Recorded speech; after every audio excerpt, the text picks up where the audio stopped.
Volvámonos verdes.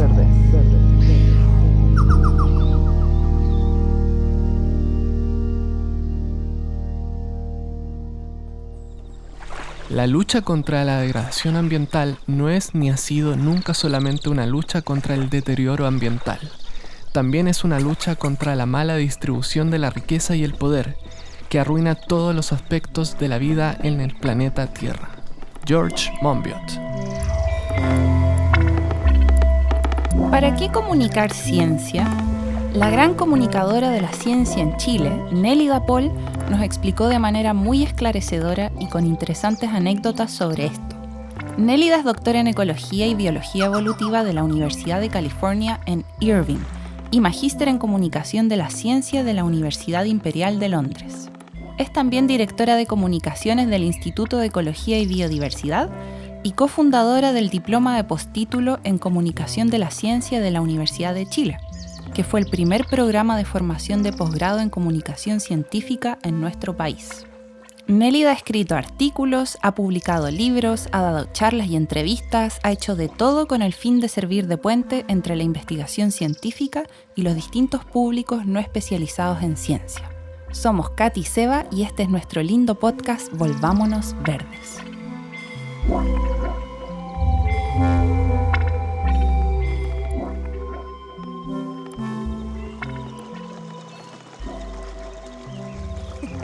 Vamos a la comunicación de la ciencia. Que a mí me entusiasma, me entusiasma mucho eso porque creo que nunca hemos tenido un episodio dedicado a eso. Y es como gran parte de lo que hacemos también en el podcast cuando traemos a científicos que comuniquen, es eso. Entonces ahora vamos a hablar con, en mi opinión, una experta en el tema, con Nélida Pol. Hola. Hola, ¿cómo estás, Katy? Bien, ¿y tú? Súper bien. ¿Llegaste en bicicleta? Sí, fue impresionante. Dando el ejemplo. Me gusta, me relaja. Sí. Y estos días que hace tanto calor y que andar en bicicleta igual es warrior, sí. Sí, pero hasta ahora está súper rico. Sí, en la mañana. Y bueno, antes de entrar en comunicación de la ciencia, yo igual pensaba, y es una pregunta que le hacemos a hartas personas que tenemos aquí en el podcast, de cómo fue que primero te empezaste, antes de la comunicación de la ciencia, cómo fue que te empezaste a interesar por tu entorno natural. ¿Fue desde pequeña? ¿O cómo llegaste quizás a esos temas? Bueno, corrí al Pleistoceno. No, fue súper chica. Y yo estoy convencida, súper convencida de que yo venía con ese chip. A mí no me lo inculcaron. Me inculcaron muchas cosas, el amor por el conocimiento, los libros, como el aprender, pero en mi familia no había nadie como pegado con la naturaleza por ni un lado, cero outdoors. Pero yo desde las primeras, como ni siquiera recuerdos, como las primeras anécdotas que se cuentan de mí así de guagua, eran como yo así obnubilada con un pájaro, yo vuelta loca con mi gato, no hablaba siquiera y ya tenía como una pasión. Y después cuando era un poquito más grande, no sé, 4 o 5 años, me acuerdo que siempre quería que me llevaran como, ni siquiera era fuera de Santiago, yo soy nacida y criada en esta ciudad, era como en un suburbio así y corría un hilito de agua, como yo creo que es el lugar donde la ciudad se va expandiendo, pero todavía quedaba como una sequía. Y yo quería que me llevaran ahí. Y yo ahí yo creo que me sentía como en el Amazonas, honestamente. Sí. Y quería ir ahí siempre. Y nadie entendía por qué, pero yo quería ir ahí. Entonces, yo estoy segura que yo venía con ese chip, como de fascinación por lo no humano, por el otro y la otra. Los colores, las formas. No todo. tengo idea qué era, porque yo creo que era muy preverbal, ¿cachai? Sí. Era muy de las sensaciones que yo quería siempre estar ahí y con ellos. Y eso, bueno, fui poniéndole palabras con el tiempo, digamos. Y se fue transformando en un amor por los animales, primero. Y el primer animal que tuve a mano fueron los gatos. Así que cualquier persona que me conoció hasta la época del colegio te puede decir que ya yo era la persona más gatera del universo. Sí, pero ya enferma, ¿cachai? Y quizá en esos años no era tan común tener mascotas como es ahora. Ahora es mucho quien no más tiene común. mascotas es como raro, pero sí. Antes no era tanto. Sí, pues siempre tuvimos gatos, después pasé una época con perros también. No soy muy fan de los perros, pero también amé perros y amé muchos gatos. Y tuve muchos gatos y guagua y perros guagua y mucha de mi infancia fue eso. Y ahí cuando ya, bueno, empecé a ver documentales de naturaleza, mi abuela me recortaba cosas de los diarios, tenía muchos libros y esa era mi pasión. Así que de muy chiquitita sabía que quería estudiar animales. Así partí. Y como en Chile no existía estudiar zoología, caché que iba a estudiar biología y estudié biología en la Chile por eso, en el fondo, quería estudiar animales. Y cuando estaba en la carrera, la verdad es que en ese momento descubrí un universo muy bacán en todo sentido y los profes que enseñaban zoología no eran tan buenos en ese momento. Y los profes de botánica eran maravillosos.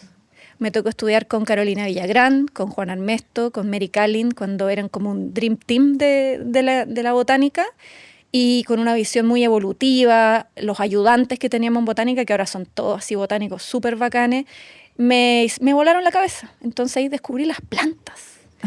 Y yo nunca había mirado una planta en mi vida, pero ahí me enamoré de las plantas también. Y después de eso, cuando tuve que decidir qué hacer, como amaba todo, no quería decidir, dije, amo los animales, amo las plantas, ¿qué hago? No me quiero decidir y estudié entonces interacciones planta-animal, para no decidir. Y ahí me puse a estudiar polinización. Hice un magíster también en la Chile con el tema de polinización, trabajé con picaflores cordilleranos. Y las plantas que visitaban, que en esa época se llamaban Mimulus, pero llevan como no sé cuántos cambios de nombre, ya les perdí la pista. Y estudiamos desde el punto de vista de la neurobiología del pájaro, de la visión del picaflor, pero principalmente la ecología evolutiva de la planta, como cómo llega a tener los colores que tiene, en el fondo en interacción con el animal que la elige o no la elige, qué tipo de fenotipos prefieren y cómo esto los afecta en contexto evolutivo. Así que así como me inicié en la ciencia. Y después, bueno, seguí con el doctorado más o menos en el mismo tema, ahí más enfocado en el polinizador. Me fui a Estados Unidos y trabajé en mariposas, en genética de la visión de mariposas, Wow. asociado a los colores que veían en ciertas plantas. Entonces ahí también tenía como dos profes, uno más del lado del animal y una del lado de la ecología de las plantas, y a eso dediqué el doctorado. Ese fue como mi camino, más o menos en resumen. Y ahí no Mi te camino pasó que científico. a medida que te ibas especializando, yendo como algo cada vez más pequeño, la genética de la visión, como que, bueno, hay personas que les gusta eso y hay personas que no les gusta tanto. Pues ayer la Belén Gallardo nos decía que ella no quería especializarse en un área. Por ¿Qué eso te somos pasó a amigas ti? con la Belén. Sí. Sí, pues a mí me pasó eso mismo. Me fui aburriendo en realidad. Porque sí, pues si hubiera sido científica en el siglo XIX, no habría podido probablemente porque era mujer y me hubieran hecho bullying. Pero ahí uno podría haber sido una científica, no sé, pues como Darwin, que un poco geóloga, un poco botánica, un poco esto y lo otro. Pero ahora no se puede, pues, porque la ciencia ha llegado a un nivel de especialización que tienes que saber mucho de un tema muy particular. Y a mí yo descubrí que a mí me gusta saber un poquito de todo y no todo de un poquito. Y ahí fue durante el doctorado que dije, oye, esto no es para mí, no es para mí. Tenía que terminar porque no le iba a devolver la beca Sí. a nadie. Y terminé, pero ya pensando qué se viene después. Y ahí pensé, yo la verdad lo pensé primero como por estilo de vida. ¿Qué quiero hacer? Y dije, quiero viajar, quiero sacar fotos y escribir y que me paguen por eso. Ya, ¿qué hago? ¿Qué tendría que hacer? Estudiar periodismo, pucha, pero no voy a volver a pregrado después de Claro. toda esta vida. Sí. ¿Y qué tengo? Pucha, sé hacer ciencia. Cri, no es mucho. Ya, pues será periodismo científico, dije. Esa fue la vuelta que me di. Y ahí como que me puse a buscar y descubrí que hay algo más amplio que el periodismo científico, que es la comunicación de la ciencia, que contiene al periodismo científico.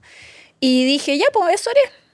Y ahí me puse a buscar programas, me encanta estudiar, no descarto seguir en el futuro. Y encontré el máster en comunicación de la ciencia en el Imperial College, en Londres.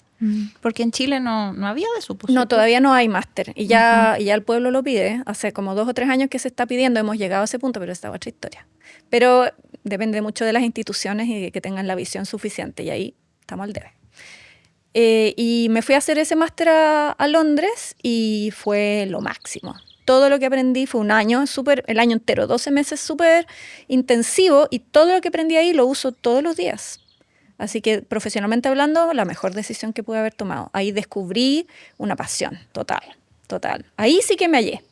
¿Y ahí había personas de todas las áreas o necesariamente eran como científicos, había periodistas también? No, había de todo. Había gente que venía saliendo de carreras científicas, gente que ya venía con doctorado como yo, había también periodistas, gente del área audiovisual, también habían varios, porque en ese magíster en particular había una mención como muy fuerte en audiovisual, podcast y audiovisual, o sea, radio en ese momento y audiovisual. ¿Y qué más había? No sé si en mi generación me tocó diseñadores, artistas, pero generalmente también había también un actor, me acuerdo. Entonces, súper mezclado. En general, cuando uno estudia comunicación de la ciencia, los estudiantes son siempre súper mezclados. Como un tercio que viene de las comunicaciones, un tercio que viene de las ciencias y un tercio que viene de otros lados. Qué bonito. Que es el mejor tercio. Sí. Y pasa en todos lados, en todos lados. O sea, eso viene intrínseco con la interdisciplina, con la mezcla de pensamiento. Es que es interdisciplinaria la comunicación de la ciencia, no puede no serlo, no, es una interfaz, entonces tiene que tener elementos de muchos lados. Hola, quería pedirte un minuto de tu tiempo para agradecerte que hayas llegado hasta aquí y contarte que producir este podcast requiere mucho tiempo de preparación e investigación y cada minuto de contenido lo financiamos con la plata que ganamos en otros trabajos. Debido a que aún no tenemos auspiciadores ni suficientes recursos para mantener este podcast, es que te pedimos que nos apoyes con una suscripción en Patreon por solo 1,000 pesos o $1 mensual. Visita www.patreon.com/volvámonosverdes, donde puedes elegir un nivel de apoyo, registrarte con tu correo y una contraseña y finalmente agregar una tarjeta de débito o de crédito. Si nos apoyas vas a tener acceso a nuestros videos detrás de cámara, a episodios anticipados y a contenido exclusivo. Sin tu apoyo, este podcast no podría seguir existiendo y no podríamos seguir difundiendo estos temas que son tan importantes para sensibilizar a nuestra audiencia sobre la importancia y el cuidado de la naturaleza. Muchas gracias también a las personas que ya nos están apoyando en Patreon. Y pregunta quizás obvia para algunas personas, pero ¿por qué es necesaria la comunicación de la ciencia? Bueno, hay hartos tipos de respuestas. Uno podría tomar una respuesta más institucional y decir, en países donde la ciencia se financia con las platas públicas, es un deber. Nos debemos a todos quienes nos pagan con sus impuestos. Y si te paran en la esquina y alguien te dice, ¿qué haces tú con mi plata? Todos tenemos que tener una respuesta apropiada en el fondo. Entonces está esa respuesta institucional. Yo creo que hay muchas más. Por ejemplo, la toma de decisiones que tenemos cotidianamente se puede enriquecer mucho si comprendes no necesariamente temas específicos de ciencia, pero sí el contexto de la ciencia o qué nos da, qué no nos puede dar la ciencia. No sé, pues piensa en todas las decisiones ambientales que tomamos todos los días, o sea, en qué medio de transporte me muevo, qué compro, qué como, por quién voto, súper importante. Todas esas decisiones, si tú entiendes un poco el contexto en el que estás y la ciencia te ayuda mucho a entenderlo, se pueden enriquecer y para que tomemos mejores decisiones. Por otro lado, la gente que estudia ciencia lo hace por pasión, no es por plata, no es por prestigio. Si fuera por plata sería una muy mala decisión. Lo hacemos porque es muy entretenido y uno se siente como cabro chico. Como jugando todo el rato y descubriendo cosas que nadie más sabe, y eso es, no sé, te da una sensación muy, muy, muy maravillosa. Y transmitir esa sensación yo también creo que es muy importante, como el amor por el saber y por lo nuevo. Y también nos ayuda a conectarnos mejor entre nosotros, entender mejor a otro ser humano, entender mejor. El otro día estaba escuchando un podcast sobre los nombres que se dan los delfines entre sí, o sea, saber que ellos también se dan nombres.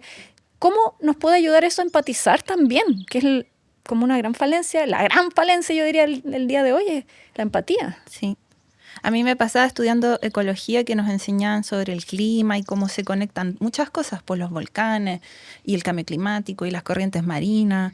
Y aprendía cosas y me acuerdo estaba con el CEO y le decía, ¿cómo la gente no puede saber esto? Como que decía, todo el mundo tiene que estudiar ecología.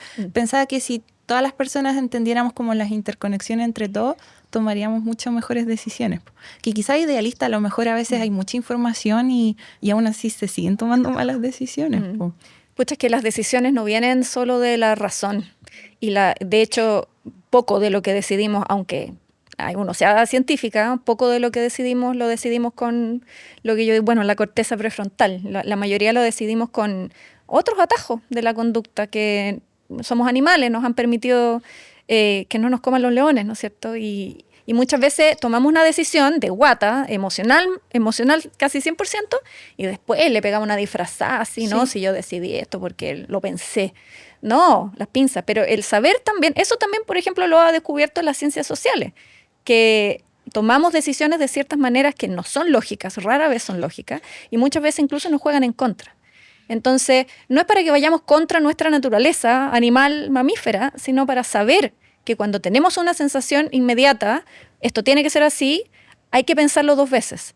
Pero hay que ser muy como proactiva al respecto. Es como, no, piénsalo más porque esta decisión puede que sea perfectamente una cosa emocional o basada en tu historia, en tus valores y en tus traumas.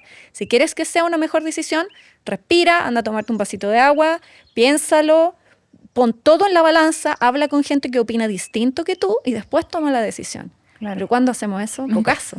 Sí, po. Con suerte a los amigos uno les cuenta. Sí, po. Y al final igual toma la decisión que uno quería al inicio. Por último está bien, toma la decisión con la guata, pero que sepas que lo hiciste con la guata. No la trates de disfrazar de lógica. Sí. Eso podría, yo creo, que enriquecer mucho la discusión pública hoy en día. O sea, eso igual quiere decir que tenemos que darnos cuenta que el corazón o los sentimientos guían bastante de nuestras vidas. Pues entonces, comunicar la ciencia también tiene que apuntar un poco al corazón de las personas, ¿cierto? Absolutamente. Y eso es lo que tratamos de hacer más y más, sobre todo desde el trabajo que hacemos en el Instituto de Ecología y Biodiversidad. Cuando hacemos programas educativos, cada vez más tratamos de incorporar el arte, herramientas de bienestar, porque sabemos, también porque es estratégico, sabemos que los aprendizajes ocurren así, desde el corazón más que para estereotipar los órganos, digamos, más del corazón que de la cabeza. Y muchas veces un aprendizaje sucede no solamente porque tú lo dijiste, sino que sucede porque te lo dijo alguien en quien tú confías. Te lo dijo alguien que te tendió la mano, te lo dijo alguien que te miró a los ojos, te lo dijo alguien que te abrazó cuando lo necesitaste. Y eso no es como un barniz que se le pone encima. Eso permite que existan esos aprendizajes y que queden más en el tiempo también. Sí, pues. Por eso muchas de nosotros cuando tenemos un profesor favorito en el colegio, profesora, recordamos como a esa profesora que tenía mucha pasión. A mí, en mi caso era matemática, que no me gustaban, pero la profe era tan apasionada que no solo me transmitió el conocimiento, de hecho el conocimiento quizás se me olvidó, pero lo que se quedó conmigo fue la pasión que ella tenía de que decía los números son maravillosos, la matemática es hermosa, es poesía, decía. Y uno quedó con eso, pues como con lo que te tocó el corazón. Bueno, ¿cuántas veces hemos escuchado personas que estudian después en la universidad o eligen carreras basadas en un profe, una profe que los marcó? Es súper común escuchar eso. Sí, es de alto impacto. Es alto impacto. Sí, que nosotros últimamente hemos hablado de lo que tiene impacto y lo que no, y creo que tiene mucho que ver con el corazón, po. Enteramente, creo yo. Y hablando de eso, no sé ¿cuál es tu opinión sobre cómo se ha comunicado la crisis ambiental, el cambio climático, la crisis de biodiversidad? ¿Se ha hecho bien? ¿Se ha hecho mal? ¿Están aprendiendo cómo comunicarlo? ¿Qué crees? Esta es la fuente número 1 de ansiedad en mi vida. Sí. Yo creo que tenemos que avanzar mucho más, porque efectivamente desde la ciencia lo hemos visto como algo de datos. Es como todos tienen que tener esta información, como decías tú, todos tienen que tener esta información. Si la tuvieran, tomarían las mismas decisiones que yo, y eso no es así porque no a todos los mueve lo mismo. Entonces, como la ciencia se basa entre pares, digamos, entre científicos, todo lo que es personal, comillas, subjetivo, trata de ser sacado, puesto de lado, que es una buena intención, es imposible, pero es una buena intención, digamos, entiendo de dónde viene, pero muchas veces se ha copiado eso para comunicar hacia otros públicos. Y eso no funciona. Y el problema es que todos los demás intereses comunican con todas las herramientas de la comunicación, con herramientas psicológicas. ¿Cuántos libros se han escrito de la manipulación psicológica que han hecho muchos gobiernos en época de guerra para manipular a su población? O sea, eso es común. Se saben, las estrategias están escritas, ¿ya? Y están las herramientas periodísticas, retóricas, visuales, infinito.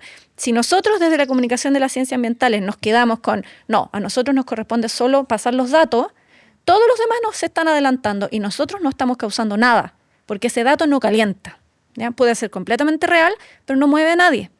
Entonces, por lo menos mi postura, la de muchos otros también, no de todos, es que si no usamos todas las herramientas disponibles para la comunicación, incluyendo las que vienen de la psicología, etcétera, entonces no vamos a lograr absolutamente nada. Y eso es algo que a mí me preocupa mucho. Es como que tenemos que aprender un poco de los publicistas, de expertos Absolutamente, en marketing. Sí. absolutamente. Hay muchos tipos de profesionales en la comunicación de la ciencia. Ya tenemos muchos artistas aliadas y aliados del diseño, muchísimo. Lo que nos falta son más psicólogas y psicólogos y nos faltan expertos en marketing. Lo que yo creo que pasa es que no tenemos suficiente plata para contratar expertos en marketing. Sí. Pero nos faltan. Y no a todas las científicos les gusta comunicar la ciencia, pues, ¿no? Algunas personas son súper tímidas, no están dispuestas a hacer voy a hacer de chistoso, de entusiasta. Es que no todo el mundo tiene que hacer eso, porque Claro. cada uno tiene como sus propias capacidades. Tal vez eres súper malo con una cámara al frente, pero tal vez eres muy bueno escribiendo o editando, entonces puedes escribir columnas, o tal vez te encantan los cabros chicos, entonces puedes ir a colegios con los niños más pequeños. Hay distintas habilidades y yo creo que es cosa de irlas encontrando. Y un comunicadora científica no necesariamente tiene que ser experto en todo lo que habla, o sea, tiene que saber de lo que está hablando, pero por ejemplo, ¿podrías tú comunicar de física o de astronomía o es mejor buscar a personas de esa área? ¿Cómo crees? Mira, yo creo que esas cosas se aprenden. Yo también en algún momento estuve en proyectos de comunicación de la ciencia en temas de física. Yo creo que un comunicador es comunicador primero y muchas veces pasa que trabajo con muchos colegas periodistas que encuentro que es una profesión bacán. Todo mi respeto hacia ellas y ellos.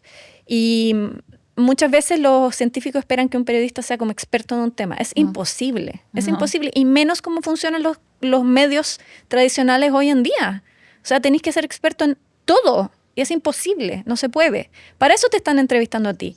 Un periodista tiene que ser experto en obtener información relevante, correcta y en expresarla de una manera que le interese al público de su medio de comunicación. Esa es su experticia. Lo demás te lo tiene que entregar un entrevistado que, a su vez, tiene que entregarte la información de una manera clara, comprensible, no como si estuviera hablando con un colega. Y ahí hay harto que aprender también en el mundo de la ciencia. Pero va avanzando, van avanzando. Claro, a medida que más personas se dediquen a eso. Me imagino que tiene mucho que ver también con simplificar el lenguaje, como habías dicho. O sea, me pasa que cuando yo trato de explicar algo que aparentemente sé, que creo que sé, y lo tengo que explicar a alguien que no entiende, ahí uno se empieza a complicar porque ya no puedes usar el vocabulario con el que uno se siente cómodo. Y si lo tienes que traducir a ese otro vocabulario del día a día, te empiezas a dar cuenta si de verdad entiendes o no entiendes lo que estás diciendo, vos. Bueno, tengo una amiga que es química. Ella fue estudiante de la primera generación del postítulo en comunicación de la ciencia que damos en la Universidad de Chile. Y después de ese año me dijo, oye Nelly, tú no sabes cómo ahora me cuesta mucho menos escribir un Fondesit. Y yo, ¿qué? Porque nunca ha sido nuestra intención. O sea, el postítulo está pensado para comunicar ciencias fuera de espacios académicos. Y me dijo, lo que pasa es que me hiciste como escribir, pensar, dibujar, acrobatear sobre mi tema de investigación tantas veces y de tantas maneras distintas que ahora me sale mucho más fácil explicarlo incluso a mis propios colegas. Wow. Incluso me sale más fácil escribir fondos para ganarme plata, ¿cachai? Sí. Que fue como una propiedad no buscada, digamos, emergente del postítulo. Sí, ¿no te pasaba en la U que cuando te pedían tus compañeros que le expliques algo, tú entendías mejor después de haberlo explicado? Sí. Eso pasa harto. Es simplificar, pero no es solo simplificar. Hay técnicas, Eso es lo que pasa cuando uno aprende más sobre cómo comunicar. Todo esto es un oficio, pero uno puede adquirir herramientas. Entonces, no sé, pues hay herramientas que vienen del periodismo, por ejemplo, cómo organizar tus ideas usando lo que en inglés se llama la 7W o la estructura pirámide invertida. Es un tip que tú le puedes dar a alguien para que estructure sus ideas de una manera no académica, pero sin perder nada del contenido, digamos. Entonces, no es solo simplificar, es aplicar algunas herramientas específicas de una tremenda diversidad de disciplinas disponibles para comunicar tu idea fuera del ambiente académico. Me recuerdo de conversaciones que escuchaba en podcast sobre cambio climático, que hablaban de que, claro, en el área de cambio climático hay muchos como siglas y nombres que se usan, y carbono neutral y no sé qué, y decían, por ejemplo, para comunicar esta cuestión que es tan grande, hay que llevarla a lo concreto. No puedes tú decir, el nivel del mar va a subir 1 metro, no sé. No, ¿qué va a pasar en concreto donde viven las personas? Y llevarlo a lo más concreto posible. O sea, señora, usted vive al lado de este bosque, se podría quemar el bosque, por ejemplo. Como llevar a que lo vean en sus realidades propias, pues, ¿no? Sí, pues, sacarlo de lo abstracto, en el fondo. Y para eso lo visual es súper importante. O sea, que alguien te diga, el bosque chilote absorbe toneladas de carbono al año, es un dato. Si uno aprende de esa manera, te queda el dato, pero es muy distinto ver una infografía donde veas un árbol y de repente al lado aparezca, no sé, otro objeto que acumula la misma cantidad de CO2, o que te digan cuando tú viajas al trabajo, qué sé yo, en auto 10 kilómetros todos los días equivale a, y te ponen un dibujo de algo al lado. Eso también es una buena estrategia, po. Y si eso se hace a nivel local, con las especies y con la vida y y el imaginario cultural de quien lo está leyendo, mejor todavía, po, que no sea genérico. Por eso, entre muchas otras razones, me encanta que haya más producción chilena de libros y de otros montones de formatos de comunicación de la ciencia, porque dan esos ejemplos locales que te permiten aterrizar la idea de verdad. Por ejemplo, en Chile se escucho de que el alto endemismo, y lo repito también yo misma como un loro, pero no sé si de verdad las personas entienden de qué se trata eso. Y recuerdo en una charla tú dijiste que en la zona central, ¿no?, mostraste un gráfico. Mira todo el alto endemismo, especies únicas que hay aquí, y lo comparaste con la cantidad de áreas protegidas, que era mínima. Y ahí en esa relación, como a mí me quedó mucho más claro dentro de un contexto, ¿no? La cantidad de especies únicas que hay acá. Claro. Sí. Y hay términos que también para nosotros que estamos en el área ambiental ya no son técnicos, son obvios, pero no son obvios. Como que tener ese radar, como tú dijiste, endemismo, es mega técnico. Sale a la calle acá, nadie va a saber qué diablos es eso. Es súper técnico. La palabra que yo detesto más en el mundo. Aquí voy a tirar una heavy. Biodiversidad. ¿Qué cosa más abstracta? Todo biodiversidad. ¿Qué es eso? ¿A quién le va a importar la biodiversidad? Tienes que decir las especies, y con nombre y apellido, estos que viven en tu calle, ¿no es cierto? Toda esa diversidad de vida, la diversidad que hay dentro de tu propia especie, la diversidad de género que hay en nosotros mismos como humanos, la diversidad de culturas, de religiones, de colores, de sabores, eso es parte de la biodiversidad. Pero el concepto mismo lo encuentro atroz, de abstracto. Quizás hay que aplicarlo al contexto de cada persona, ¿no? Una persona con un jardín, uno le dice, es todas las plantitas que tiene en su jardín, o una huertera, ¿no? Todo lo que ve acá es biodiversidad. O un pescador, por ejemplo, son todos los peces que usted pesca, eso es la cantidad distinta de tamaños y formas, biodiversidad, ¿cierto? Pero también dentro de una especie. Siento que esa es una manera en que nosotros no hemos aprovechado lo suficiente para conectar los intereses de las personas con los intereses de las personas no humanas. Algo que me pasa que siento que estamos súper lejos de realmente llevar estos mensajes de crisis ambiental a mucha gente, y es porque los temas ambientales son vistos como un tema más. Es como si uno ve el diario y, no sé, política, economía, ciencia y medio ambiente, bla, bla, bla. O los hobbies, es como, no, a mí me gusta jugar videojuegos, a mí me gusta salir a correr, a mí me gusta la naturaleza. No es equiparable. Es como decir, a mí me gusta jugar videojuegos, no, a mí me gusta comer. No, comer necesitas para vivir. Y la diversidad de especies con la que convivimos en este planeta la necesitamos para vivir. No es un hobby, no es un interés. Y eso no se ve de esa manera. No. Ahí estamos súper al debe todavía. Como que no trasciende a todas las áreas como tiene que hacerlo. Tiene que ver con la economía. Tiene que ver con Tiene todo. que ver con las decisiones políticas, tiene que ver con la seguridad de las personas, seguridad alimentaria, con lo que uno come, con todo. Sí, con lo que uno respira. Sí. ¿Cómo hacemos eso para llevarlo a todos lados? Necesitamos más gente, y necesitamos conectarnos. Por eso te decía de la diversidad intraespecie. O sea, ya estamos en un momento en que está mucho más instalada la importancia de la diversidad dentro de las personas, a pesar de lo que esté pasando en este momento en el hemisferio norte. Guácatela. Pero al margen de eso, sabemos que es importante que un lugar de trabajo sea justo con las mujeres. Sabemos que hay una tremenda diversidad de género que tenemos que visibilizar y dar oportunidades. Eso ya son mensajes sociales que están más instalados. No es que esas luchas hayan terminado, para nada, pero están más instalados. Sí. Y esta es la misma lucha. Es la misma lucha por la diversidad. Y por dos razones. La diversidad, bueno, uno porque existe, entonces éticamente desde la filosofía es porque existes, mereces vivir y que te respeten y tener tu espacio. Y si eres más desde el lado de la filosofía más utilitarista, puedes decir, la diversidad nos ayuda a todos. La diversidad nos da resistencia ante el cambio, nos da resiliencia. Si hubiera más diversidad, quizás no hubiese ocurrido en la pandemia, por ejemplo. Absolutamente. ¿Tiene algo que ver con eso? Absolutamente. Entonces, desde esos dos puntos de vista, tanto intrínseco como el valor por sí mismo de la diversidad y el valor utilitario de la diversidad, yo creo que esas son las maneras en que uno puede llegar a más personas. Porque hay que llegar, como decíamos hace un rato, desde el corazón, desde la guata, desde los valores. Y esos valores son intrínsecos, con esos valores tú vienes, tú no puedes cambiar los valores de una persona.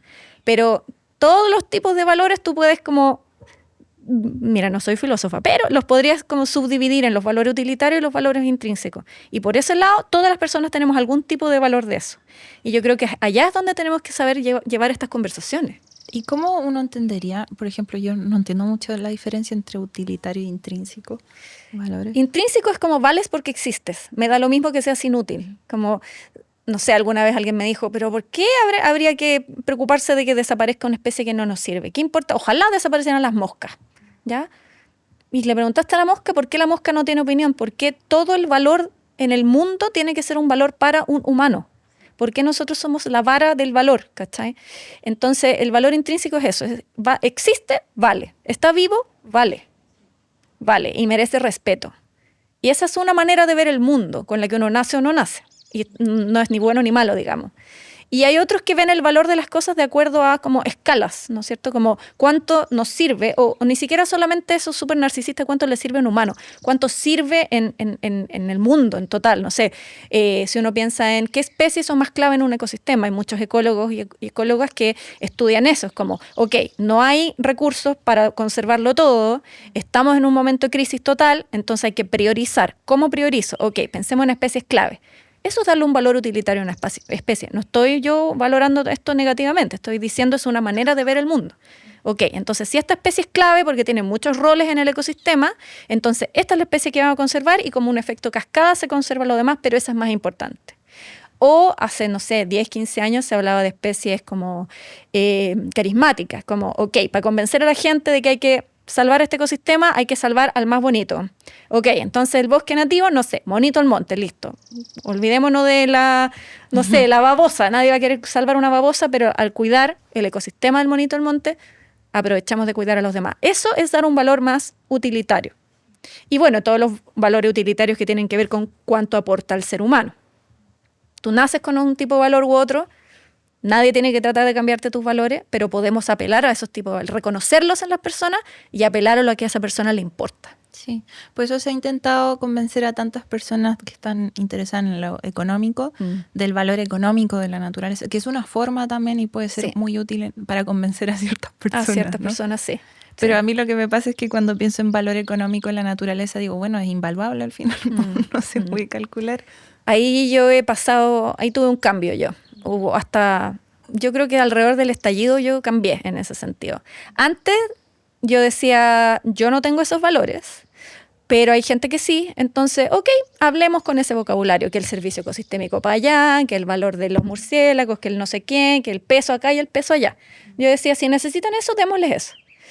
Después del estallido me radicalicé un poquito más y sigo pensando que es importante que alguien haga esa labor, pero yo ya no la quiero hacer.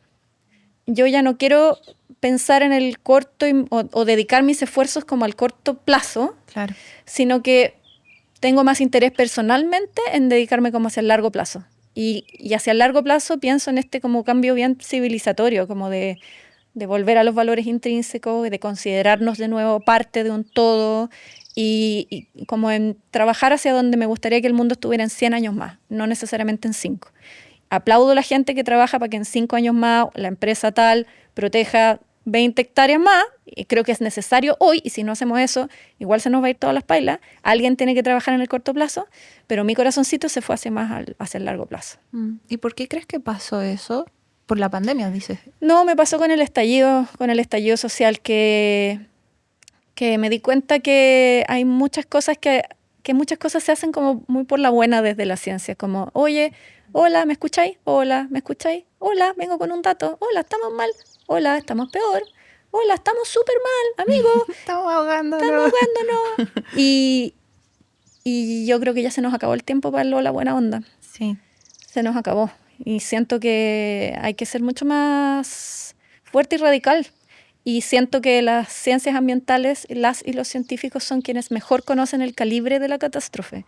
Y yo no entiendo por qué no son esas las mismas personas que están amarrándose a los árboles hoy. Sí. Eso me pasa. Eso pasa fuerte porque uno aprende tanto sobre lo mal que está la situación que creo que es tanto que uno hace una desconexión quizás y dice, bueno, para seguir viviendo mi vida y no morir o matarme, voy a hacer como que está todo bien y no está todo bien, pues entonces ahí claro deberíamos estar amarrados a los árboles a este punto, no permitir que se corte nada más o no permitir que se destruya ningún ecosistema. Pero el ser humano es tan complejo. Sí. Y mientras más cosas, como individuos, mientras más tenemos que perder, menos nos ponemos en la línea de fuego. Sí. Y es como que entre más y más información uno tiene, como que más se queda como más pasivo también. Sí, pues eso pasa. Y ese es otro de los grandes desafíos de la comunicación ambiental, que es el exceso de malas noticias cierra a la gente. Y es psicológicamente 100% comprensible. Entonces, ¿cómo sacarlos de ahí? ¿Cómo llevarlos hacia el amor y no hacia la desesperación? Ese es un tremendo desafío. Llevarlos al amor y no a la desesperación, siendo que tu entorno se quema. Entonces, y que tampoco sea un acto como medio vacío, vano, de lo estamos pasando muy bien, ya, sino que sea algo que te movilice. Que sea un amor en medio de la destrucción, pero que te movilice. Porque ¿qué vamos a hacer si no sentarnos y morirnos? No, po. No, pues no va por ahí. No, po. Y recuerdo también, bueno, para ponerle como más sazón a la conversación, que en una charla que diste hablaste como de las crisis ambientales y dijiste, el cambio climático este es un problema, pero tenemos muchos más problemas, aparte de solamente ese. Y lo pensás desde el contexto de Chile. Entonces, ¿nos puedes contar un poco de eso? Como cuáles son los problemas que tenemos aquí y de los que quizás sí podemos hacer algo. Sí, lo que pasa es que hay tanto concepto en ciencia y hay un concepto que siento que tiene muy poca prensa y que nosotros tratamos desde el instituto de darle más bola, digamos, que es el de cambio global. Cambio global son las 5 como grandes maneras en que el ser humano afecta negativamente el planeta. Una de esas 5 cosas es el cambio climático, ¿ya? Pero si vemos Chile no aporta tanto a los gases de efecto invernadero a nivel mundial porque somos muy chiquitos. Entonces, si nosotros fuéramos carbono neutral mañana, que no lo vamos a hacer, no pasaría nada, porque el cambio climático es un asunto global, de la atmósfera global. Y además eso ya es un dominó que ya tiramos como la primera pieza. Entonces, incluso si el mundo fuera carbono neutral, los efectos del cambio climático van a durar varios miles de años más. Entonces, yo no estoy diciendo que no nos preocupemos de eso, pero siento que en Chile enfocarse tanto en el cambio climático puede ser contraproducente porque hay otros cambios que estamos produciendo que sobre los que tenemos más agencia a nivel país, sobre los que no hay tanta atención pública. Entonces, cambio global. Una cosa es el cambio climático. Otra cosa es la sobreexplotación. Por ejemplo, lo que pasa con las pesquerías en los mares. Más allá de las 200 millas náuticas, está lleno de barcos extranjeros arrasando con las pesquerías, ¿ya? Por dar un ejemplo. O lo que es la tala de los bosques tropicales, que es una tasa brutal, ¿no es cierto? Ya, la sobreexplotación. La contaminación. Yo diría el primer problema ambiental del cual los seres humanos tenemos noción, ¿no es cierto? Hace miles de años que hay lugares donde ha habido más extracción que está muy contaminado. Entonces, ese es un problema súper grave acá también. Y no solamente son los plásticos. La pérdida misma de biodiversidad. Eso en sí mismo es otro de estos aspectos del cambio global. Y dejé para el final, el que a mí me parece el más importante, que también tiene un nombre súper técnico, muy abstracto y poco sexy, que es cambio de uso de suelo y mar.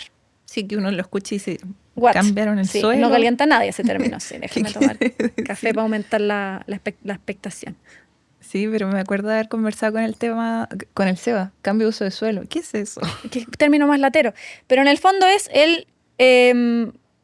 no sé, por dar un ejemplo, había 1 metro cuadrado de algo que no había sido humanizado. Digamos, 1 metro cuadrado de tierra pelada, 1 metro cuadrado de bosque, 1 metro cuadrado de pedazo de desierto, 1 metro cuadrado de una praderita, 1 metro cuadrado de humedal, 1 metro cuadrado de agua del mar, ¿ya? Y lo cambiamos. Deja de ser algo no humano para ser algo humano. O sea, ¿qué significa eso? Le pongo encima un camino, le pongo encima una casa, le pongo encima una industria, le pongo encima un cultivo. Ya, eso también es humanizar un área. Le pongo encima pinos, ¿cachai? Lo transformo en, no sé, le voy a poner acá una de estas cuestiones gigantes que sacan petróleo del fondo del mar, qué sé yo. Es un pedazo de tierra o de mar que era no ocupado por los humanos, pasa a ser ocupado por humanos. O sea, pierde lo que tenía. Conversión, en el fondo, de una cosa a otra.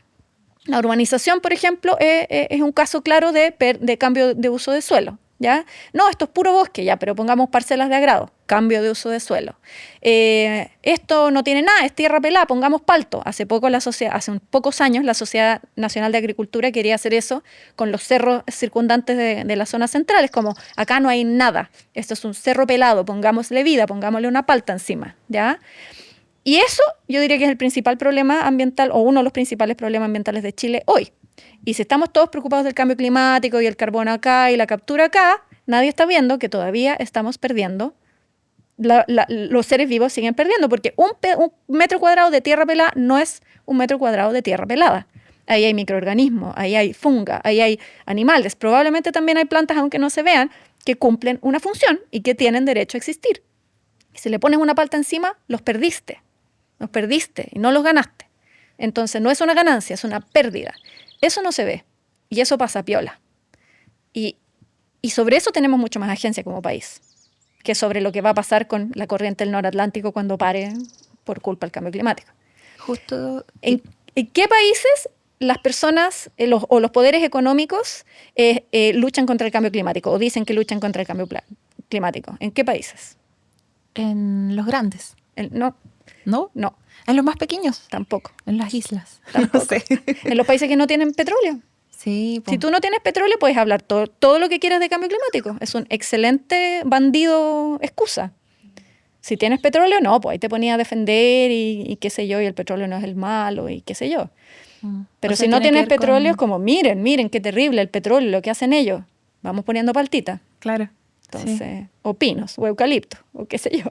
Y eso, justo ayer la Vale nos contaba, pues que ella vive acá hace harto tiempo, estamos en Huachuraba, y esto nos decía antes, veía puro campo, que se fue transformando en casas, edificio. Entonces eso igual una persona en su vida lo ve, viva donde viva. Absolutamente. Sí. Sí, pues.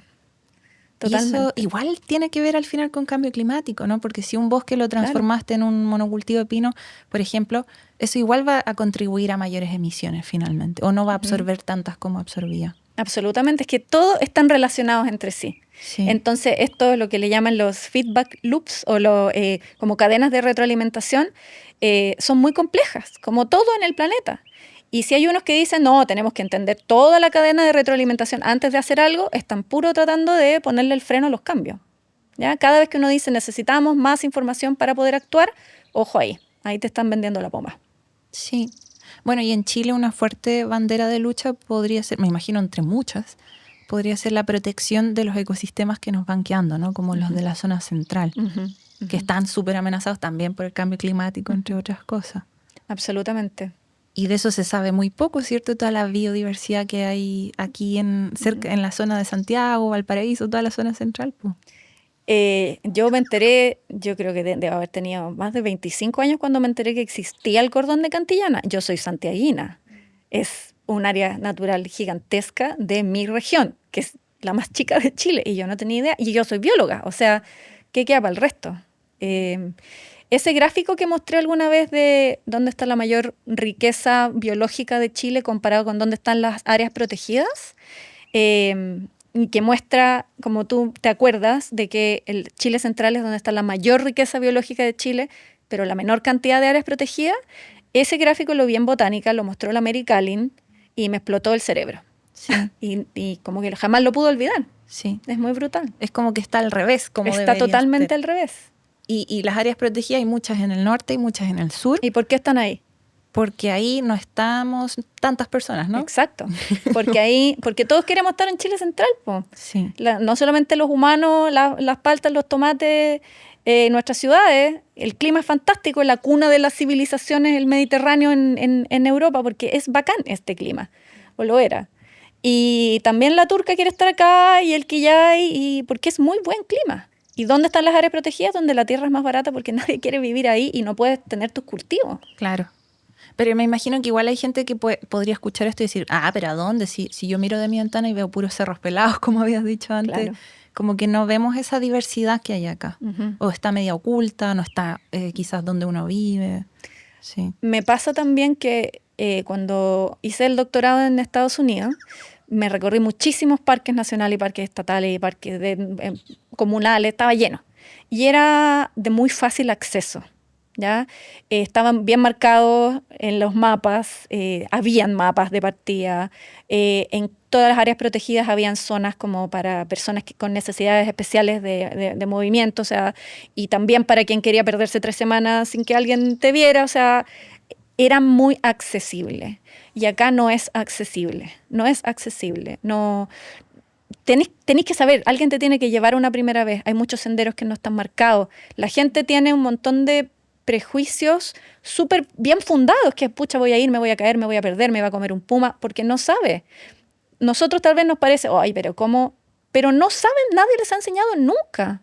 Si nunca te ha enseñado nadie, ¿cómo vas a saber ir al cerro? ¿Cómo vas a saber? No te llevan en el colegio, entonces estamos de espaldas todo el rato hacia lo que nos rodea. A mí me impresionaba eso porque cuando pequeña mi papá trabajaba en la montaña, arriba, arriba, arriba. Y yo llegaba del fin de semana al colegio y decía, ¿qué hiciste el fin de subí a la montaña? Y era como raro, pues. Te decían, ¿pero cómo? Por el camino que está pavimentado. Y me decían, pero no conocen el camino. Les da miedo porque es peligroso también un poco. Entonces ahí veía eso, pues que no hay acceso. Si tú no sabes, porque tu papá trabaja arriba, por ejemplo, no llegas a los lugares. Sí, po. Poca información, sí. Poco incentivo también desde pequeño, sí. En el IEB tenemos un programa educativo con personas mayores, junto con Parquemet, con el Zoológico con Bosque Santiago, hace 3 años. Y varias de las personas ahí, que son todas sobre 60 años, muchas de esas personas nunca han ido a la cordillera. Son santiaguinas de toda su vida, la han visto desde que nacieron hasta ahora y nunca han subido, nunca. Nunca. Y eso es una pérdida tan grande, me da tanta pena porque yo cuando he subido he tenido las experiencias religiosas, no sé cómo se llaman, las espirituales más fuertes que he tenido en toda mi vida desde pequeña. Como de la grandeza, lo maravillosa que es la cordillera de los Andes y que en otros lugares no existe a menos que uno esté en los Himalayas, ¿cierto? Pero los Alpes no son nada comparado con la cordillera de los Andes, que es maravillosa, es una experiencia así religiosa subir arriba. Sí. Súper de acuerdo contigo. Da una pena horrible que gente pase toda su vida al lado y nunca haya tenido la oportunidad de tener acceso. O porque uno no tiene auto, por ejemplo. Exacto. Sí, pues. No hay un transporte público que llegue arriba, sí. Todo tipo está muy relacionado con el nivel social de las personas. ¿Sí? Absolutamente. Uf. Pero volviendo a la comunicación de la ciencia, me gustó eso que nos dijiste de la diversidad, bueno, por ejemplo, los Altos de Cantillana, cuando hablábamos con Jimé Romero y Andrea Gutiérrez de allá, está súper amenazado por muchos factores, nos decía, y uno de ellos eran incendios, perros y gatos. Entonces tiene que ver las minas de oro. Las minas también.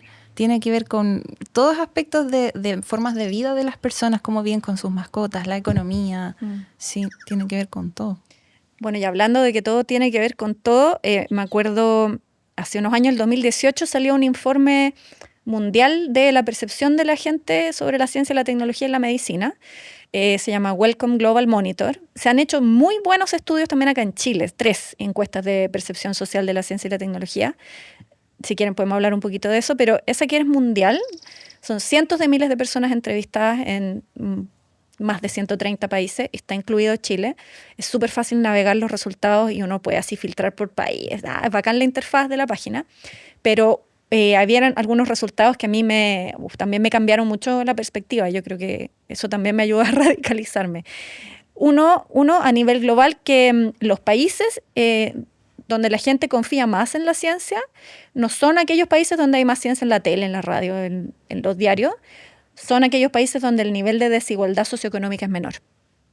De eso depende que un país confíe más o menos en la ciencia. Eso a nivel países. Pero cuando tú, digamos, olvídate de los países y ves personas, agarras todos esos cientos de miles de personas y ves cuál es el perfil de las personas que confían más en la ciencia en todo el mundo, tienen 3 características. Están contentos con su nivel de ingresos, o sea, gano bien, gano lo justo, ahí ya vamos mal como país. Lo segundo es que manifiestan que tuvieron una buena educación. Sí, tuve una buena educación, y ahí vamos peor como Chile. Y 3, confían en las instituciones de su país. Ella, RIP Chile.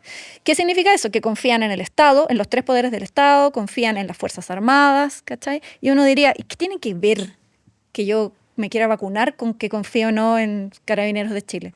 Tiene que ver, porque la ciencia, de afuera de la ciencia, es vista como parte del sistema. Y si tú sientes que el sistema te falló las pensiones, te falló el sistema educativo para tus hijos, si sientes eso, te falla la salud, ya vais no sé cuántos años en una lista de espera, eso tú lo arrastras hacia tu opinión, hacia la ciencia y la tecnología, porque es parte de una élite, que es parte de un sistema. Y no tenéis por qué confiar. Si todo te ha fallado, el Estado te ha fallado. Wow. Entonces, al final la lucha contra la desigualdad es exactamente la misma lucha, ¿viste? Sí. Es lo mismo. O sea, me imagino a esa persona que siente que el sistema le falló y te dice, no estoy ni ahí con los científicos. Obvio. Por ende, no estoy ni ahí con el cambio climático, Obvio. todo lo que me digan no les creo nada, chao. Se súper entiende. Sí. Se súper entiende. Oh. Estamos fritos, cerramos el podcast y vámonos a llorar. No, pero es que claro, la desigualdad es gran parte del problema, po. Sí, pues.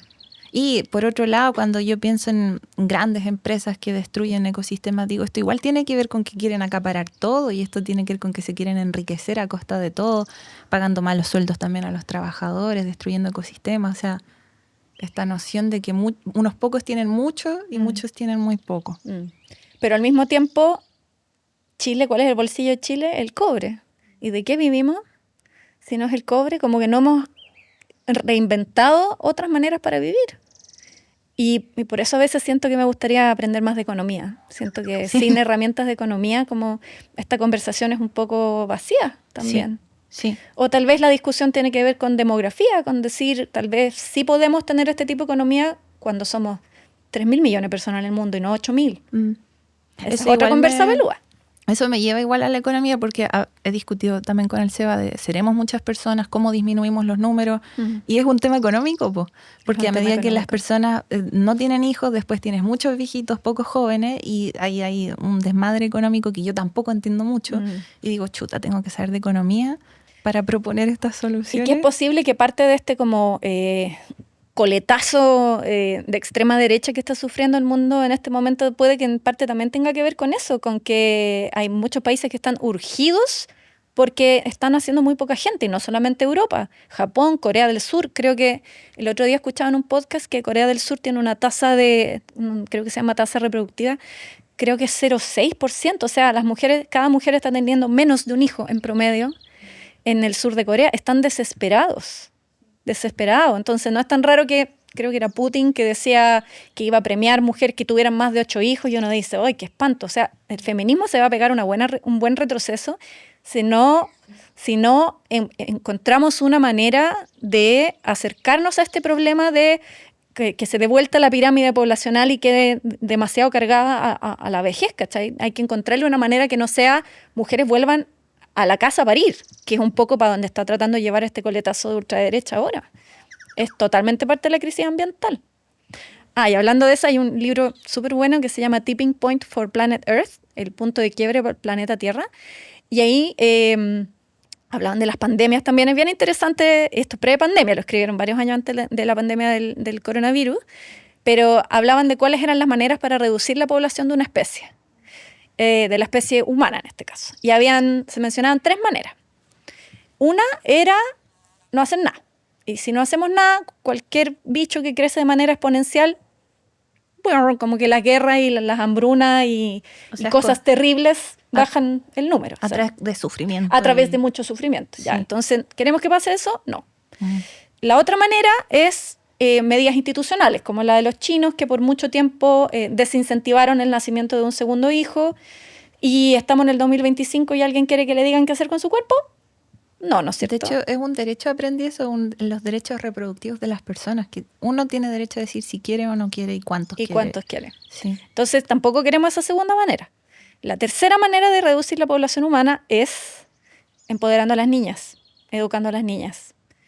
Y tal vez uno dice, ya, pero hasta aquí, no sé, no cuenta, pero en la mayor parte del mundo las mujeres no pueden, y las niñas no pueden decidir cuántos hijos, si quieren, y cuántos hijos quieren tener. No pueden decidirlo. Una niña que tiene libertad de decidir, una mujer que tiene libertad de decidir cuántos hijos quiere tener, no tiene 8.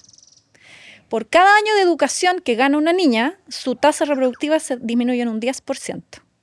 Entonces yo siempre tiro esta misma talla, siempre digo, tal vez si a mí me importa el monito, el monte y la turque, qué sé yo, en vez de estar aquí hablando contigo, debería estar en Nigeria repartiendo condones. Sí. Probablemente.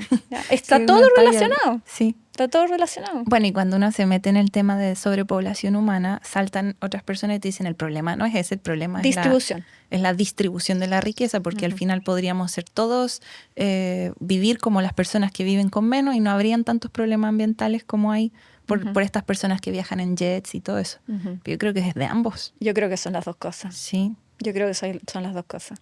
Porque veo claramente, o sea, sí, totalmente las personas que viven full viajando en sus jets privados, sus cruceros, ellos son los que más producen problemas y son los que más tienen que cambiar. Pero a medida que aumenta la población, aumenta el ruido, aumentan los autos, aumenta la basura, el consumo de agua, aumenta todo y eso en cantidad también afecta. Absolutamente. Sí. Absolutamente. Wow. Ya.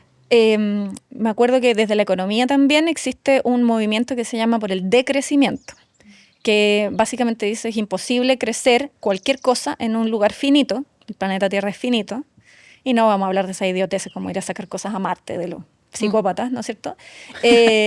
Entonces, en un planeta finito nada puede crecer infinitamente. Entonces, la economía tampoco puede crecer nunca infinitamente. Entonces, en vez de esperar a que hayan recesiones económicas que lleven a mucho sufrimiento, o sea, como bajones heavy de la economía, en vez de esperar que eso pase, hagámoslo a propósito. Decrezcamos pausadamente, pasito a pasito. Hay muchas herramientas para ello, para que no nos pille, en el fondo, la catástrofe ambiental y nos lleve a masas y masas humanas de sufrimiento que nosotros ni conocemos. Sí. Yo creo que hay que enterarse más de ese tipo de cosas. Es un llamado a muchas personas que estamos interesadas en esto, que estudiemos el decrecimiento, otras alternativas económicas, ¿cierto? Sí. Creo que lo hablamos con Manuel Baquedano de la cantidad de cosas superfluas que tenemos, ¿no? Empresas basadas en vender cosas que son absolutamente superfluas, que yo estoy absolutamente dispuesta como ambientalista y quizá otros ambientalistas también, a no tener ciertas cosas, no tener acceso a ciertas cosas que uno compra porque no son necesarias. Sí, pero esa discusión de qué es necesario y qué es superfluo también ha ido cambiando. O sea, hace no tanto tiempo tener agua potable en tu casa era un lujo y ahora es una necesidad básica y un derecho humano. Entonces, el acceso a Internet creo que ahora también es considerado como un derecho. Entonces, va cambiando nuestra noción de necesidad. Y hay que tener ojo con eso, que se nos olvida el pasado muy rápido. También necesitamos la historia, necesitamos todo. Sí. O sea, por eso de ahí la interdisciplina de personas de distintas áreas y que entreguen su perspectiva. Pero bueno, también pensando que la ciencia nos ha entregado tantos datos importantes con los que se han descubierto como todas estas crisis ambientales que están ocurriendo, y uno piensa en el rol que deberían tener científicas, científicos, como el rol político, ¿no? No sé qué piensas de eso, de si también se tienen que hacer parte de las luchas o no es tan necesario. ¿Cómo sería? Yo creo que sí, que absolutamente tienen que hacerse parte de esas luchas. Y no todos los científicos y científicas opinan lo mismo, y eso está muy bien si son personas como cualquier otra. Pero yo creo que la palabra objetividad nos ha hecho muy mal. Yo diría que mi enemigo número 1 en el mundo es René Descartes. Si yo pudiera tener una máquina del tiempo, lo que haría sería ir a su tiempo y echármelo, así de chico. Sí. Eso sería lo primero que yo haría. Creo que nos cagó, honestamente. Sí. La objetividad nos separa del sujeto, objetiviza muchas cosas, dio pie a los movimientos colonialistas. Creo que fue, la verdad, un desastre. Y como parte de ese como fenómeno que surge con la Ilustración, siento que los científicos creen, muchos de ellos, en la objetividad. Sobre todo si no has tenido la fortuna de haber tenido historia y filosofía de la ciencia como ramo en la universidad, si nunca has reflexionado críticamente sobre tu disciplina, que es una pena que eso pase. Y la objetividad es imposible, no existe, porque la ciencia está hecha por sujetos, que somos personas. Y Y yo creo que el tratar de pensar que se puede ser 100% objetivo es un error muy dañino, porque no existe y porque te lleva a pensar de que otros tienen que tomar las decisiones y que tú digas que tienes una opinión es en desmedro de tu opinión profesional. Y yo creo que no es así. No es así. Y yo creo que hay que transparentar las cosas, así como hace un rato decía, ojalá todos pudiéramos decir, voy a tomar esta horrible decisión porque es la decisión que mis emociones me dictan, aunque sé que no es la decisión lógica. Ojalá nos pasara eso. Ojalá los científicos dijeran, se pusieran más en la línea y dijeran, mira, yo he estudiado todo esto, estos son todos los datos, basados en estos datos, lo que yo siento que hay que hacer es esto. Ustedes decidan, pero yo creo esto. Sí. Y lo creo como mamá, como esto, como científica, como toda esta montón de cosas que soy al mismo tiempo. Es imposible que yo entre acá y diga, hola, ahora viene la yo profesional, la yo mamá se quedó en no sé dónde. No existe eso. Claro. Ojalá los científicos hicieran eso mismo. Y que eso no fuese visto por sus colegas, porque una cosa que le importa demasiado a los científicos es lo que opinen sus colegas. Sí. Heavy, brutal. Entonces, ojalá pudieran transparentar más eso. Hay muchos científicos que se meten en política y que están dispuestos a dar esas batallas y tienen todo mi absoluto y total respeto. Y ojalá que eso vaya aumentando con el tiempo. Yo como que veo que sí, pero falta más tiempo para juzgar esas tendencias. No sé si en Chile está pasando, pero sí he escuchado de Estados Unidos y de Europa de científicos del clima que empezaban a recibir cartas de odio y amenazas. Claro. Entonces igual, claro, no entiendo por qué la discusión del clima se convirtió como en una discusión de opiniones, yo creo que sí, yo creo que no. Pero si se trata de datos, no es que sea la realidad absoluta, pero no es para descalificar a un científico diciendo, él nos está mintiendo, no, como que se fue no sé a dónde la discusión. Es que no solo la científica, todas las discusiones se han ido para allá últimamente. Sí. Pero bueno, claro, como uno lo ve desde la ciencia, para mí los datos son estos. Entonces, en base a esto, que es lo mejor que tenemos hasta ahora, no es la realidad absoluta, ¿qué vamos a hacer? Pero tú les presentas los datos y te dicen, no, yo creo que es mentira. Como... es súper frustrante. Es lo mismo que hacer esto, taparse los oídos, cerrar los ojos y decir, la. Sí. O sea, en un mundo más honesto te dirían, sí, puede que sea verdad, pero me da lo mismo y voy a seguir igual. Claro. Porque quiero plata. Fin. Gracias por tu honestidad. Creo que las discusiones mejorarían con ese nivel de honestidad, que obviamente no va a suceder. Para mí era como que uno ve una guagua llorando y uno dice, la guagua está llorando. Y te dice, no, yo creo que es mentira. Pues sí, eso es lo que está ahí. No hay una discusión sobre si crees que está llorando o no está llorando. Bueno. Sí, bueno, hay una como una negociación de lo que es real en este momento que es muy heavy. No creo que sea la única vez que esto haya pasado. O sea, cada nueva tecnología también ha llevado a personas que se espantan. No sé, cuando empezó la imprenta, es como, se acabó la tradición oral, nos vamos a olvidar de todo, ahora que tenemos esto llamado libro, qué espanto, se acabó la civilización. Y cambió mucho y seguramente esa civilización pre-imprenta cambió, pero seguimos viviendo. O sea, siento que cometemos eso, no sé si hay novedad en el tipo de errores que cometemos. Puede que la escala sea diferente, pero no creo que sea única vez en la historia de la humanidad en que le decimos no a la realidad, en el fondo, o al dato duro. Lo que van a tener que cambiar son las estrategias de acuerdo a los tiempos. Sí. Sí, pues pasaba, por ejemplo, que hubo estas inundaciones, mega inundaciones en España, ¿no? Y después las personas que lo vivieron ahí lo tienen claro, ¿no? Lo que pasó, lo terrible que fue, se ayudaron entre sí, todo. Pero quienes lo vieron a través de redes sociales, quizás qué mensaje les llegó. Decían que algunos decían, lo provocaron los políticos, porque no sé qué, y es como... Pero, en fin. Sí. Lo lindo de la ciencia para mí es que está hecho por personas falibles, como todo, tiene muchos caminos sin salida, hay muy pocas veces, pero existen casos de fraude y cosas así. Hay muchas veces que llevamos cientos de años pensando que esto es la realidad, interpretamos todo, hacemos todo en base y de repente, a veces con avances tecnológicos o avances más conceptuales nos damos cuenta que no, que había otra realidad detrás y un poco, yo no diría a pesar, sino que incluso gracias a eso, igual avanza. Y avanza mucho y nos ha dado una cantidad de cosas impresionantes. Entonces, yo creo que esa es como la belleza de la ciencia, que no es un botoncito que tú aprietas y te da una respuesta y tiene miles de caminos sin salida y aún así entendemos más, conocemos más y avanzamos. Sí. Y también recordar que son muchas personas distintas con culturas distintas haciendo ciencia de distintas maneras.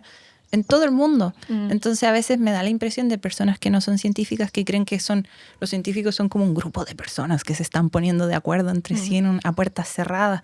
Así hablaban, ¿no?, de los informes del IPCC sobre el cambio climático y decía, oye, si son miles de científicos que llegan a los mismos o resultados similares y que juntan todo esto, no es que se estén poniendo de acuerdo. ¿Cómo se van a estar poniendo de acuerdo? Si se pudieran poner de acuerdo, podrían hacer mucha mejor ciencia, de hecho. Sí. Bueno, eso en parte es un mea culpa de la comunicación de la ciencia que ha sido demasiado enfocada en resultados, creo yo, en mostrar como, mira este nuevo resultado de la biotecnología, mira qué bacana una nueva especie apareció. Es el final de un camino larguísimo de descubrimiento que llevó a eso que aparece en el diario. Y rara vez vemos ese camino. Y ese camino yo encuentro que es mucho más importante demostrar ese proceso de la ciencia, no el resultado final. Me acuerdo una vez un señor me decía, ¿cómo que eso de miles de millones de años? ¿Cómo saben eso? Así como, ay, por favor, ¿ya? Claro, es inimaginable si no muestras cómo se hizo, si no muestras el proceso, ese backstage, ¿no es cierto? Claro. Cómo llegaste a eso, cuánto se demoró, cuántas cosas no funcionaron, cómo muchos fueron accidentes que pasaron entre medio. Ese proceso es mucho más importante para fomentar confianza en la ciencia. Sí. Mucho más importante. Como abrir las puertas, ¿no? Mira, claro. Todo esto fue con el tema de las vacunas, ¿no? Que se hicieron todas muy rápido, se hicieron todos los test, salieron y mucha gente dijo, no, yo no creo, yo sí creo. Si hubiésemos tenido visión de todo el proceso que hubo detrás del desarrollo de las vacunas, bueno, igual hubieron cosas feas también, me acuerdo, porque algunos países se las querían comprar todas, otros no, pero sí, pues habría más confianza al ver el proceso. El proceso. Yo siempre digo que el proceso es más importante que el resultado final a la hora de comunicarlo. Es más crucial. Lo otro es que me acordé de qué es lo que hace la ciencia ser ciencia, al final.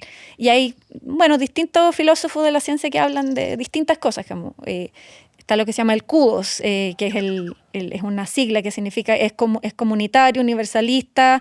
Hay una de esas letras que significa escepticismo organizado, que me encanta. Es como, nadie cree en nada hasta que no nos muestren lo contrario. Y hace pocos años una filósofa de la ciencia, creo que fue Naomi Oreskes, si no me equivoco, escribió un libro ¿Por qué funciona la ciencia? No me acuerdo, pero es algo de por qué la ciencia es bacán, pero dicho en serio, ¿ya? Y al final su conclusión era que lo que hace que la ciencia sea ciencia es que es un asunto de consensos comunitarios, ¿ya? Lo que hace que un conocimiento científico se instale es un gran consenso entre mucha gente. Obviamente tenía que ser una mujer filósofa de la ciencia la que hablara de que la importancia era en los lazos de confianza formados en grandes comunidades de practicantes de la ciencia, ¿cachai? Y me hizo muchísimo sentido, porque otra cosa que no se sabe mucho no se sabe nada fuera de la ciencia, es que cuando hay un consenso científico, no es el 51% de los científicos que están de acuerdo en algo, es el 99,9% periódico. O sea, son casi todos. Casi todos. Sí. Eso no se cacha mucho. Entonces, muchas veces pasa que hay temas que aparecen, por ejemplo, en los medios, que aparece como un vocero de A y un vocero de la opinión B. Entonces da la impresión que fuera como tan 50-50, cuando un consenso científico es tremendas cantidades de personas. Ese tipo de cosas tenemos que socializarlas más también. Sí. Y cómo también explicar mejor como el escepticismo, ¿no? Porque una cosa es si la ciencia necesita escepticismo y no hay nada escrito en piedra, eso nos decía ayer Belén Gallardo. Incluso el cambio climático, debe haber muchas cosas que se están descubriendo sobre eso, los efectos, todo se basa en modelos climáticos que no se sabe a 100% cómo va a ser, pero hay consenso, ¿no? Entonces, ¿cómo explicar que el escepticismo es bueno, pero no significa negar, por ejemplo, los datos que ya tenemos? ¿Cómo llegar a ese equilibrio en otras personas? Es que el negar o no negar depende de otras cosas, po. Depende de cuán empoderada se sienta esa persona. O sea, gente, por ejemplo, que cree en teorías conspirativas ha existido siempre y no tiene que ver con el estatus de la ciencia en ese momento, para nada. Tiene que ver con gente que se siente desempoderada, empujada de un sistema. Esa gente siempre se va a sentir mejor si cree que tiene un conocimiento que otros no tienen. Se va a sentir validada. Da lo mismo todo lo demás. Es un problema de esa persona y yo creo que es un problema para mí de salud mental, pero siempre han existido esas personas y siempre van a seguir existiendo, con o sin más o menos tecnología. Ahora esto del escepticismo organizado es divertido. Pienso en que muchas veces en conversaciones familiares o con amigos me están diciendo algo y yo pongo una cara y me dicen, ay Nelly, no tengo el paper, pero Sí. me pasa a mí también, que trato de ser bien abierta, pero también la ciencia es atractiva en la civilización actual y muchas cosas tratan de vestirse de ciencia para parecer más científicas, como, no sé, el hablar de física cuántica relacionado con temas de salud, por ejemplo. Es como, eso no está probado y me suena vacío. Entonces yo no voy a sumarme a eso hasta que no haya más datos al respecto. Entonces, Claro. ese escepticismo organizado para mí me parece uno de los mejores o más valiosos valores de la ciencia, y es, si no hay experimentos que estén absolutamente ¿cómo se llama? Creados de una manera súper rigurosa y que hayan sido replicados por otras personas independientemente en otros lugares del mundo, que te den esos resultados, entonces yo no me voy a sumar a ese consenso. No me voy a sumar a ese consenso. Habiendo dicho todo esto, la ciencia tampoco es a prueba de balas, y seguro que hay muchísimo que todavía no descubre. Algunas de esas áreas también se topan con algunas áreas más alternativas, que en algún momento tal vez vamos a llegar a descubrir eso. No sé, por ejemplo, hace unos años se descubrió que entre las células del cuerpo hay como unos tubitos, hay un espacio intersticial que une todo el cuerpo y que tal vez era el fundamento científico de lo que es la medicina china, por ejemplo. Ese tipo de cosas se están descubriendo y estoy abierta a que se sigan descubriendo. Pero si no hay investigación rigurosa detrás, replicada en distintos lugares del mundo, yo prefiero mantenerme al margen. Claro. No voy a hablar pestes de ella, pero yo me voy a mantener al margen. Pero también veo la dificultad de que personas no entienden bien cómo llegar a esos resultados, cómo leer un paper, incluso en tu propio idioma, cómo entenderlo. No sé, pues a veces pienso, no sé, mi mamá, mi abuelita, quien sea, vio algo, ¿cómo esa persona puede verificar si lo que vio tiene sustento en base a datos independientes, como dices, de distintos grupos, o es simplemente algo que alguien dijo? Es difícil discriminar. Es difícil y es cada vez más difícil. Yo voy por dos lados. Por un lado, creo que en el colegio nos tienen que dar muchas mejores herramientas de investigación. Me ha tocado ver casos de investigación escolar en que creen que la palabra investigación significa hacer una búsqueda rápida por internet. Como que creen que investigación significa eso. Y eso es un problema. Entonces, y esto, bueno, hay gente que lo enseña a nivel escolar y qué sé yo, cómo evitar la desinformación, cómo buscar fuentes. Yo creo que eso es algo que tiene que enseñarse desde el colegio. Eso por un lado. Y el segundo lado se me olvidó. He hablado mucho, se me olvidó lo otro que iba a decir. No, se me fue. Me acordé de otra cosa que pasó en la pandemia. Mucha gente no estaba vacunándose. Sí. Y gente también muy educada también. De todo tipo de gente. De todo tipo de gente. Sí. También hasta gente de la biología inclusive. De nuestras propias familias, todo. Sí. Y me acuerdo que una amiga, yo callan-pin, yo no decía nada porque si a mí no me preguntan mi opinión no pienso darla. Y una amiga un día me preguntó, me dijo, no sé qué hacer, las dos teníamos hijos chiquitos. Y me dijo, no sé qué hacer. Y lo primero que le dije, traté primero de empatizar, porque pasaba mucho con los antivacunas que al no empatizar ya cerráis los canales de comunicación, ¿cachai? Entonces lo primero que le dije fue, yo sé que tú y yo queremos lo mismo, que es que nuestras familias y todo el país y todo el mundo que estén bien. Habiendo dicho eso, le dije, tú sabes, yo estudié biología, llevo muchos años relacionada con la biología, a estas alturas ya me dediqué a la ecología, entonces pásame un paper de vacuna y tampoco lo voy a entender, ¿cachai? Pero con todo el camino que yo llevo recorrido con la biología, también sabiendo que las farmacéuticas han hecho mucho daño al mundo, pero también mucho bien, yo pongo todo eso en una balanza y sí voy a vacunar a mis hijos y les voy a poner todas las vacunas que existan. Y si hay una octava dosis, les voy a poner la octava dosis. Pero ese es mi camino en base a mi historia. Y no digo nada más, ¿cachai? Y tampoco digo algo prescriptivo. Es como, tú deberías hacer esto. Es como, empatizo, de aquí vengo yo y esta es la decisión que yo voy a tomar. Fin. Sí. Nada más. Yo tampoco puedo leerme un paper de vacuna a esta altura. Claro. Ya no lo voy a entender tampoco. Y es también un poco dejar de tratar a las personas como si fueran niños pequeños, que no pueden tomar una decisión adulta sobre su propia situación también. No importa si no estudiaste ciencia, pero es también, decide tú con tus conocimientos. Absolutamente. Hay una actitud muy paternalista desde la ciencia hacia los otros públicos. Y esa es difícil de sacar, pero es clave para que haya un diálogo fluido, y por democracia y por mil motivos, es fundamental que en la ciencia nos saquemos esa aura de superioridad. Sí, a mí igual me pasaba porque estudiando ecología llegaba a mi familia, que nadie estudió eso. Algunos tienen distintas profesiones y dicen, yo sé todo de cambio climático. Entonces esa actitud tampoco ayuda. Era mucho mejor al final decir, me preguntaban algo y decía, mira, no estoy segura, descubrámoslo juntos. Esta es la vía que yo conozco, buscando papers, por ejemplo. Busquemos acá, eso sería mucho mejor. ¿Cierto? Exacto. Sí. Bacán, Nelly. No sé si hay algo más que quieras decir sobre... Ahora me queda clarísimo la importancia de la comunicación de la ciencia, especialmente en estos tiempos tan así como revueltos. Estamos todos medios confusos. Las redes sociales creo que no ayudan mucho.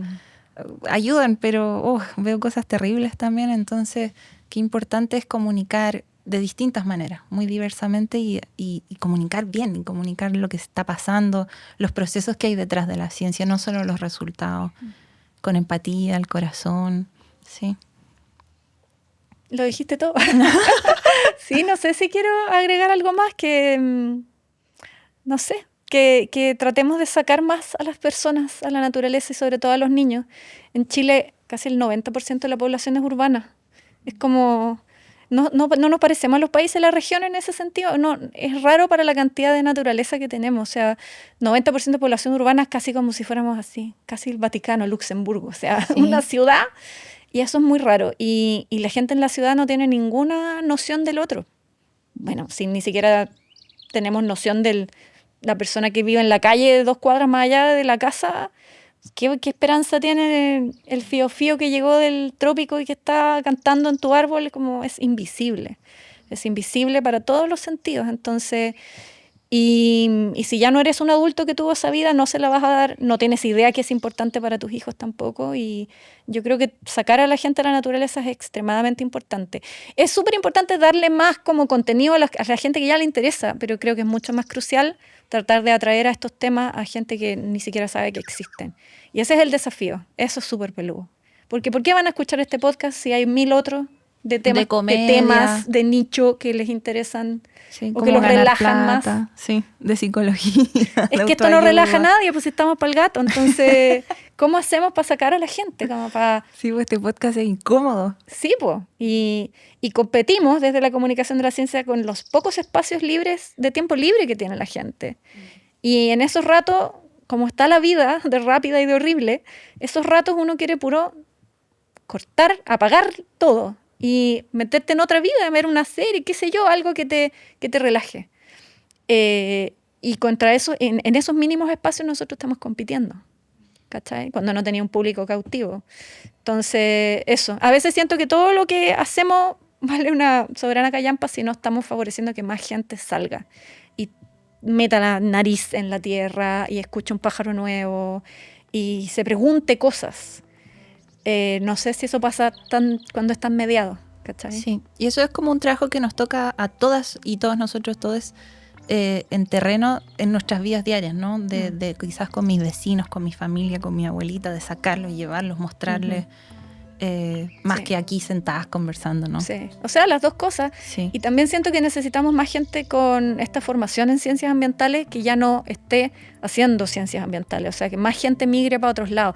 A mí lo que más me encantaría es que nos tomáramos el Ministerio de Educación. Y que obviamente deje de haber colegas científicos tan recalcitrantes que te digan, no, te perdimos. Se escucha mucho eso. Alguien se va a la política, oh, te perdimos. Me voy a la comunicación, te perdimos. No, al revés. Te ganamos. Sí. ¿Cachai? Ahí es donde necesitas estas personas aliadas. Sí. Y es un servicio público. Y me falta el Ministerio de Educación. Ay, palo para todos los que escuchan. Bueno, ya. Muy bien, muchas gracias, Nelly. No, gracias a ustedes. Por todo tu entusiasmo, tu forma de contar las cosas también y todo lo que aprendimos. No, muchas gracias, Katy, a ustedes. Súper. Bien, gracias. No olviden que pueden encontrar todas las fuentes de información de este episodio en volvámonosverdes.com.